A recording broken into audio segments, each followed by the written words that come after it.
The recorder was still running when they found it. That was the first thing Ambassador Velsarith noted in her report, not the silence of the docking bay, not the smell of cold metal and recycled oxygen, not the row of human naval officers standing at attention with their hands clasped behind their backs and their faces perfectly, unsettlingly still. The first thing she noted was the recorder, a small device, no larger than her secondary hand, sitting on the floor of the bay in a shallow pool of water that had no business being there. Salt water. She could smell it from 3 meters away. The device was still running. Its indicator light blinked slow and red, patient as a heartbeat. Nobody moved to retrieve it. Nobody explained why it was wet. Velsarith had been assigned to the Terran Compliance Review as a formality. The Hegemony's senior staff had made that clear during her briefing. This was paperwork, essentially. The humans had agreed to the disarmament accord 14 months ago, had signed it under the full observation of 6 species and 2 independent arbitration bodies, and had since then spent every day appearing to comply. Appearing being the operative word, her supervisor had added, smiling in the way the Trelukai smiled when they believed a joke was too sophisticated to explain. She had not thought to ask what the joke was. The accord was straightforward enough. In exchange for protected status under hegemony law and guaranteed territorial sovereignty over their small collection of inhabited worlds, humanity would decommission their naval fleet. All of it. Every warship, every carrier, every armed escort vessel and sublight patrol craft. The logic was equally straightforward. Humanity had, in under a century, developed a capacity for interstellar violence that made the hegemony's older members uncomfortable in ways they expressed through legislation rather than conversation. Sink the fleet, read the plain language of the accord, physically destroy the vessels in deep water or deep space, provide verification imagery and transponder confirmation. Humanity had complied. Velsarith had the verification imagery in her briefcase. 412 warships, reduced to sediment, which made the recorder and its blinking light and its shallow pool of salt water very difficult to contextualize. She looked at the senior human officer, a woman named Commander Adrian Cole, whose record she had reviewed on the transit shuttle.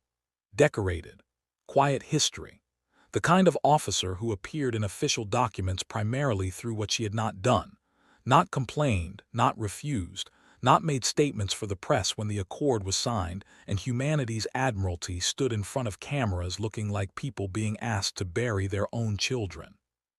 Commander, Velsarith said, the device on the floor. Cole looked at it, then looked back at Velsarith. Recorder. I can see that. Why is it wet? A pause, the kind of pause that had information in it.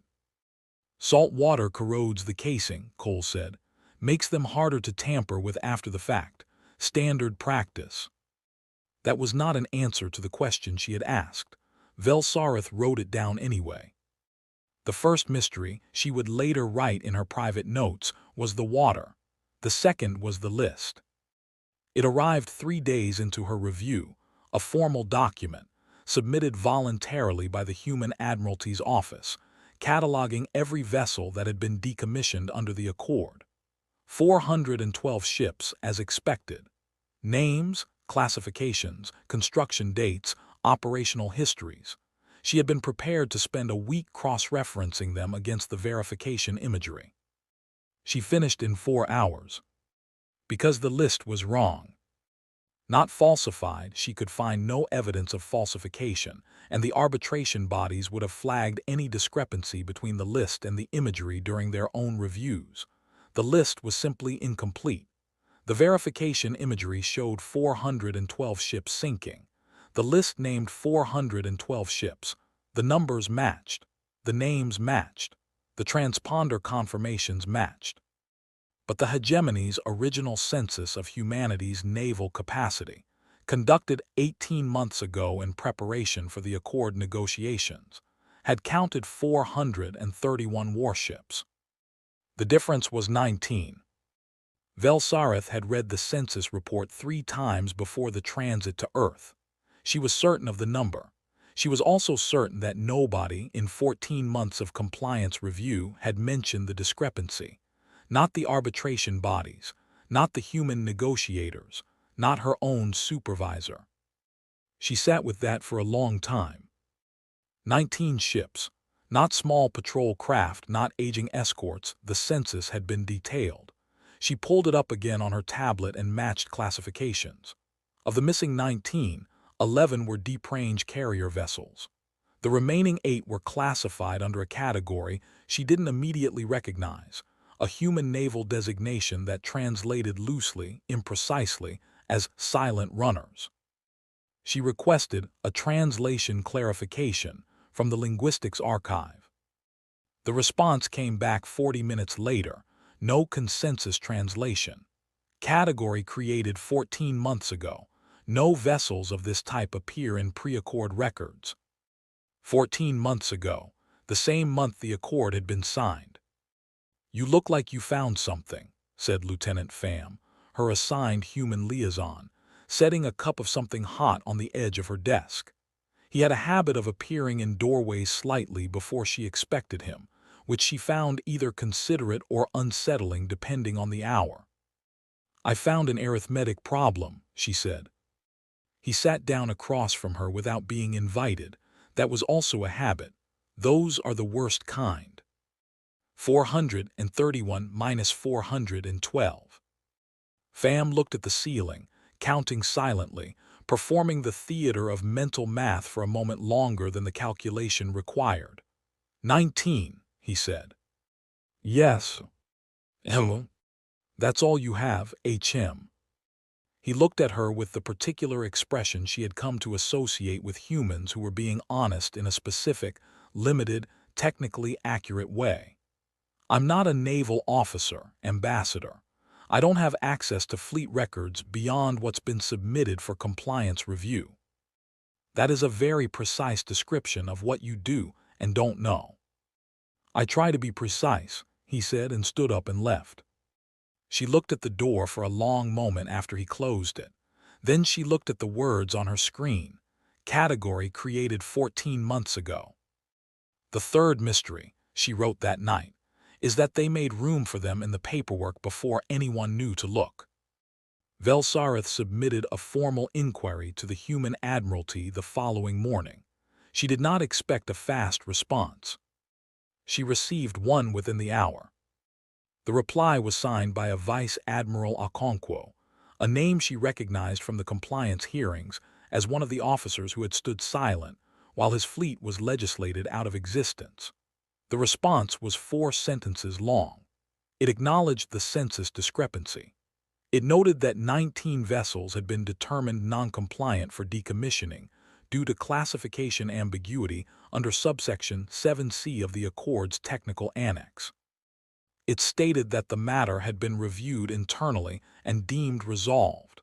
It thanked her for her diligence. She read subsection 7C of the Accord's Technical Annex. It was 11 pages long and concerned itself primarily with the definition of asterisk warship as distinct from support vessel, as distinct from research platform, as distinct from several other categories that became, as she read deeper, increasingly creative. By page 8, she found a clause, buried in the 3rd paragraph of a subsection concerning acoustic stealth platforms, which stated that vessels whose primary function was environmental monitoring and deep survey operations were exempt from decommissioning requirements, provided they carried no offensive weaponry as defined by Appendix D. She found Appendix D. Appendix D's definition of offensive weaponry was, she realized slowly, written by humans. She sat back in her chair and experienced a sensation she could only describe as the floor becoming slightly less solid beneath her. 19 ships, 11 carriers, 8 asterisk silent runners, reclassified 14 months ago under a clause they had written into an annex of an accord they had agreed to sign, exempt from decommissioning, carrying no weapons as defined by a definition they had written themselves. She looked at the verification imagery again. 412 ships sinking. The ships that were sinking had names. The names on the list matched the names from the census. She hadn't thought to check, whether those ships had been the same asterisk ships as in the census, or simply ships that had been given the same names. She pulled the census. She pulled the construction records. She began to check. Her hands, she noticed, were not entirely steady. It took her 6 hours to confirm what she already suspected. The ships in the census and the ships on the decommissioning list were not the same vessels. The hull identification numbers, embedded in the original census data, a detail no one had thought to explicitly mandate appear in the verification imagery, did not match. Humanity had registered 412 new ships, given them the names of the old fleet, sunk them. The original 412 were somewhere she could not see, and the 19 were somewhere else entirely. She sent an urgent flag to her supervisor. The response, when it came 4 hours later, routed through 3 offices, notably delayed, told her that her concerns were appreciated, that the arbitration bodies were being consulted, and that she should take no unilateral action pending review. Pending review. She stared at that phrase. Then she called Fam. He picked up on the second signal. She could hear, faintly, the sound of the ocean behind him. "Where are you?" she asked. "The coast," he said, "day off. I need you to explain something to me." "I'll try." "The ships you sank," she said, "they weren't the ships from the census." Silence on the line, not the silence of surprise. The silence of someone who had known a conversation was coming and had been waiting for it. "I'm a liaison ambassador, I don't." "Fam," she kept her voice level, "you have been precise with me every time we have spoken. Be precise now." A long pause, the ocean behind him. She realized with a strange lurch that she could hear salt water in the background, the same smell as the recorder on the floor of the docking bay, the same patient sound. "The ships we sank," he said finally, "were legally compliant with the accord as written." "That is not." "I know," he said, "that it's not what you asked."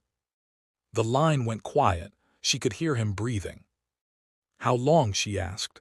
"How long has this been planned?" Another pause. When he spoke, his voice had something in it she didn't have a word for in the hegemony's trade language. Something that was not pride and not grief, but existed in the space between them. "Ambassador," he said, "when someone tells you to disarm, you have 2 choices. You can disarm, or you can decide very carefully what the word means." He disconnected. She sat in her office for a long time. Through the window, the human city moved the way human cities always moved, fast, irregular, slightly too loud. She had read, before the assignment, that human population centers were considered neurologically destabilizing for most hegemony species. Too much variation in stimulus. Too much randomness. She had assumed that was a sensitivity issue. She was beginning to think it was a warning. The arbitration bodies convened 12 days later. Velsarith attended in an advisory capacity. The hegemony had technically not been the wronged party under the Accord's formal structure, which was its own kind of interesting. The humans sent Vice Admiral Okonkwo and a legal team that walked into the chamber looking exactly like people who had spent 14 months preparing for this specific meeting. The session lasted 19 hours. At the end of it, the arbitration bodies issued a finding. Humanity had complied with the Accord as written. Subsection 7C was technically valid. Appendix D was technically valid. The reclassified vessels were technically exempt. The decommissioned ships were technically decommissioned. Every technical standard had been met. The finding also noted, in language that was as close to distressed as arbitration documents ever came, that the Accord contained significant definitional vulnerabilities and should be renegotiated. Humanity's legal team said they looked forward to negotiations. Okonkwo had not spoken once during the 19 hours. He sat at the human table and watched, and when the finding was read, he stood with everyone else, and he looked briefly, just once at Velsarith across the chamber. The look on his face was not triumph. It was not smugness. It was the expression of someone who had spent 14 months waiting to see if a calculation would hold, and now knew that it had, and was already thinking about what came next. She looked away first. The renegotiation began 3 weeks later.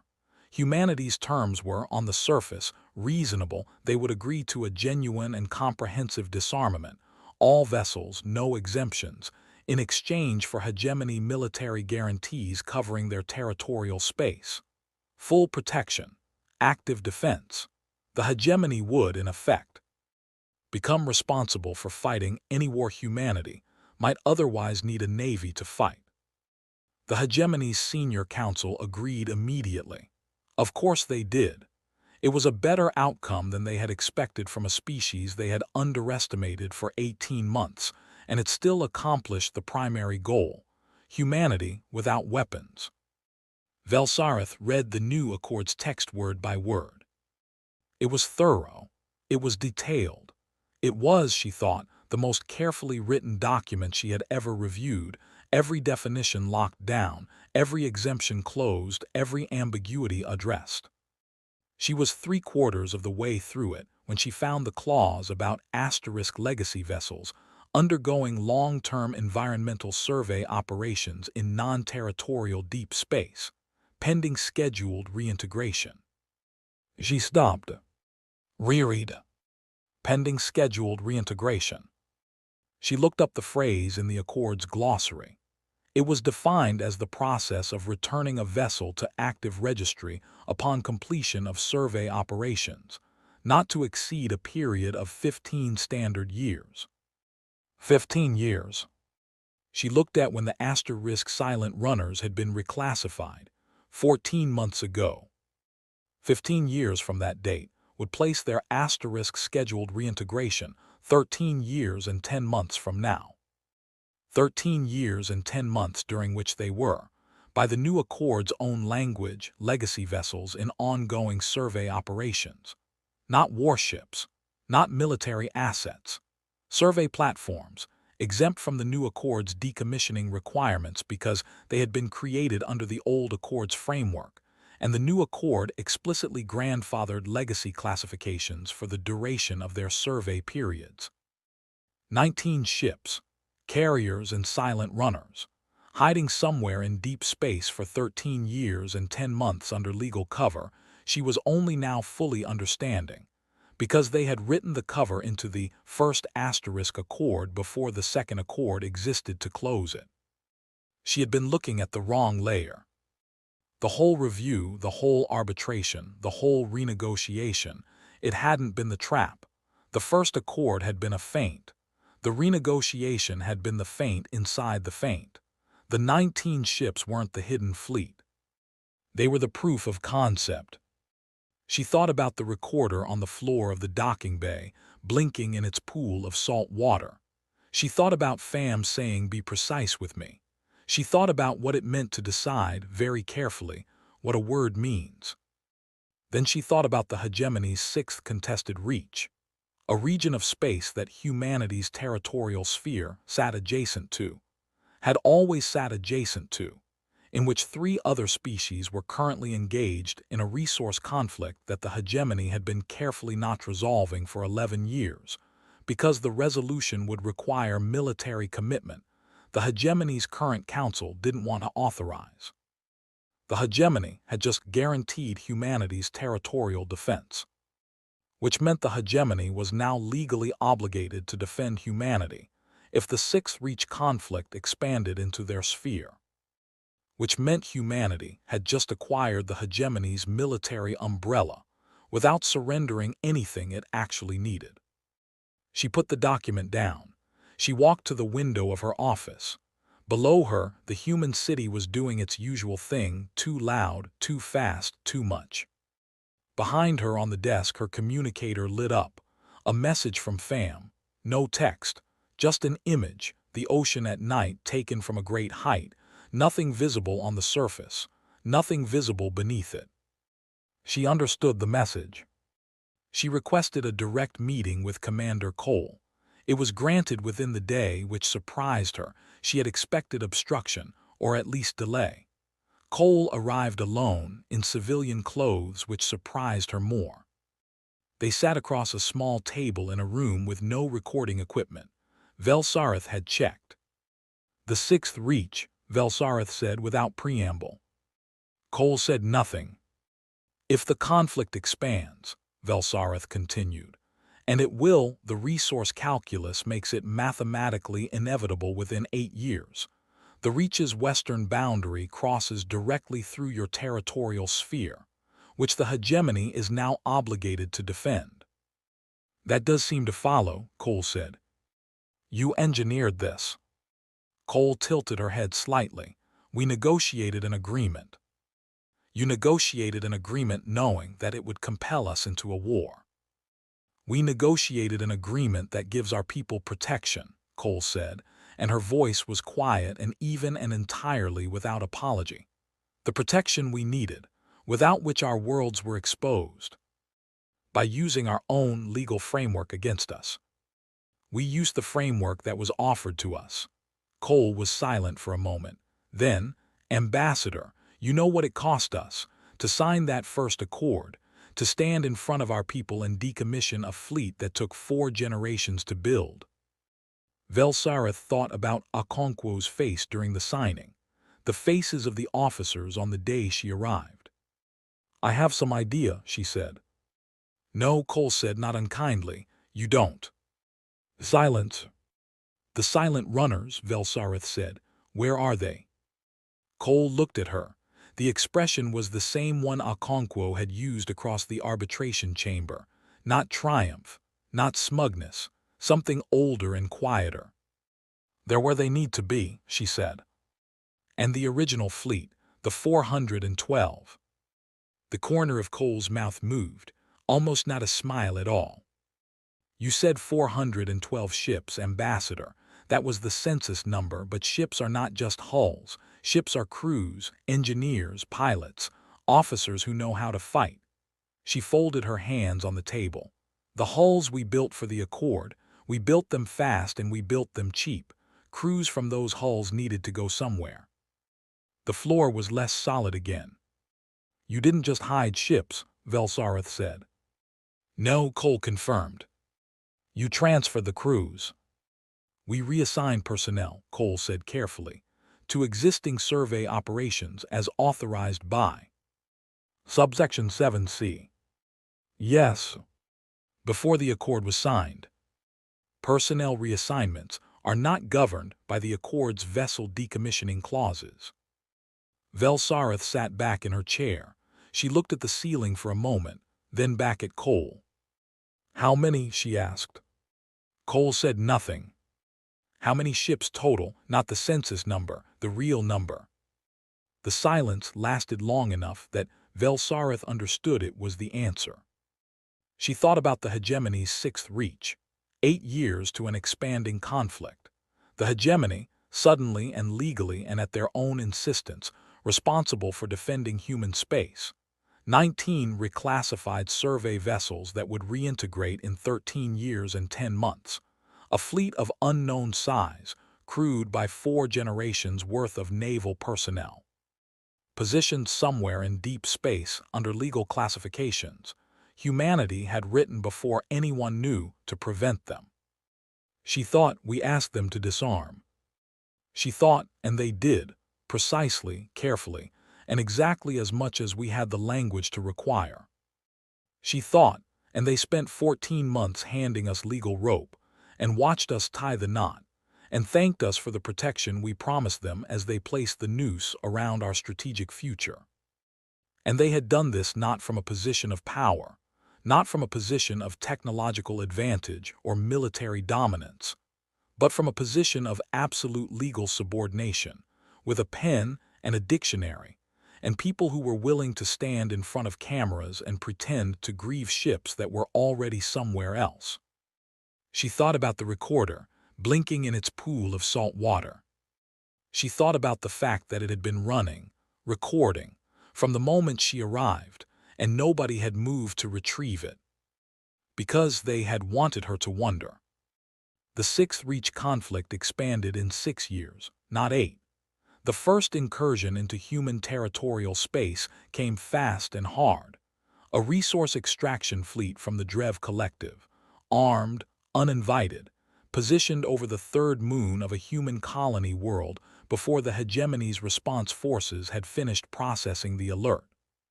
The hegemony scrambled 2 defensive wings. They arrived at the coordinates on schedule. What they found there, what Velsarith, monitoring the incident from a hegemony intelligence post, watched on long-range scan, was not a tense standoff between 2 fleets. The Drev ships were already gone, already in full retreat, running at maximum drive output, scattering outward from the colony moon in a pattern that the hegemony's tactical analysis software flagged as *evasive panic rather than strategic withdrawal. Between them and the colony moon there was nothing, clear space, clean scan. Almost. On a tight band frequency used by no registered hegemony vessel, her scan caught a signal. Brief. Encoded. She ran it through 3 translation matrices before the 4th one caught it, a frequency band that had not appeared in any hegemony communication database because the encoding standard was less than 15 years old. The signal resolved to a single phrase, transmitted from an unregistered source to no specific recipient, just broadcast into the cold dark. Survey complete, returning to deep. She sat with that for a long time. Then she pulled up the legal definition of *scheduled reintegration, the 15-year clock, the survey period still running. The ships that weren't there, that had never been there officially, that would not exist as warships for another 7 years and 10 months of clock time. That had just turned an armed incursion into a panicked rout with no weapons the Accord recognized, and no hulls anyone could see. She opened a new document. She began to write. There is a thing I did not understand about humans until today, she wrote. It is not that they are willing to fight. Every species fights. It is not that they are willing to sacrifice. Every species sacrifices. The thing I did not understand, the thing I believe no one in this hegemony understood when we asked them to put their navy on the ocean floor, is that humans are not willing to stop. They do not have a threshold past which they look at the cost and decide the cost is too high. They move the threshold every time. They redraw the line and then they stand behind the new line and they are prepared to redraw it again. She paused. The signal had gone dark. The unregistered vessels, unregistered, invisible, technically survey platforms until the calendar said otherwise, were back in deep space, waiting. We thought we were asking them to surrender their ability to make war, she wrote. We were actually watching them decide what war means. We were watching them decide very carefully what every word means. We were handing them the instrument of their survival and calling it our victory. The recorder on the floor of the docking bay was still running. It is still running. We just didn't know what it was recording.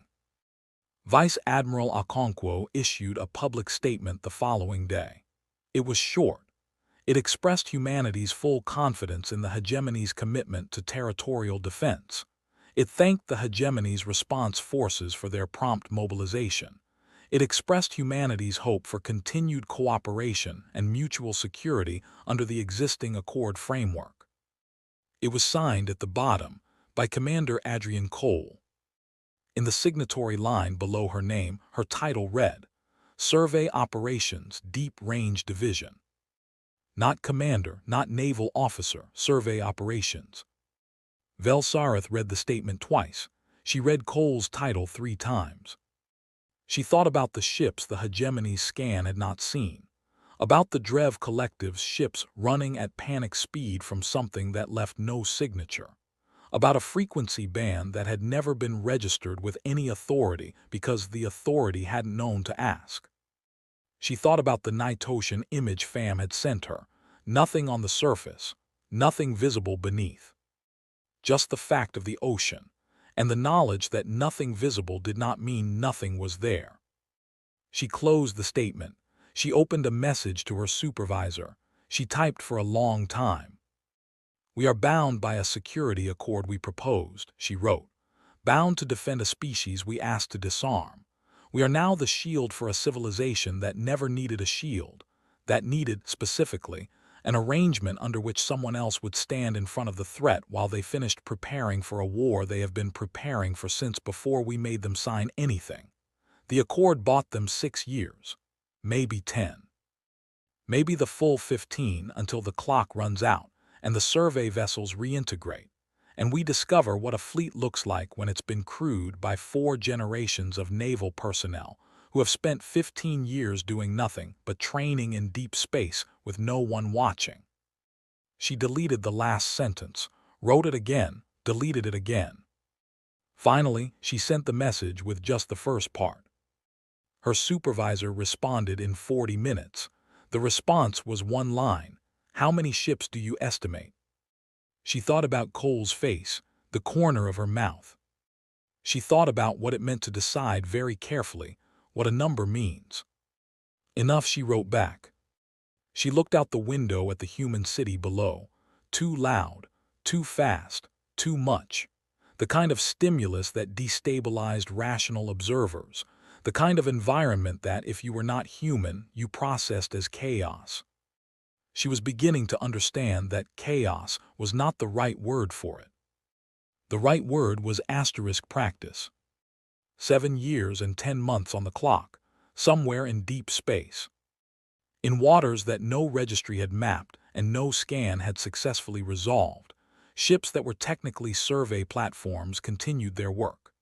Their crews, trained under old admirals who remembered what it felt like to watch a fleet they loved sink on camera, continued the specific and patient and quietly furious business of not stopping. They were not the strongest species in the galaxy. They did not have the most advanced technology or the oldest civilization or the most powerful allies. What they had was a capacity, which Velsarith now understood no other species she had encountered possessed in quite the same configuration, for looking at the situation they had been handed and calmly deciding what it actually meant.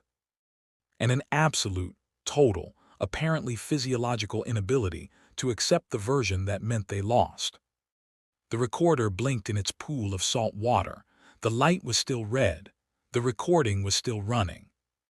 Whatever it had captured on the day she arrived, whatever it had been watching since then, it had not reached the end of what it needed to document. It was waiting, patient and unhurried, for the part that came next.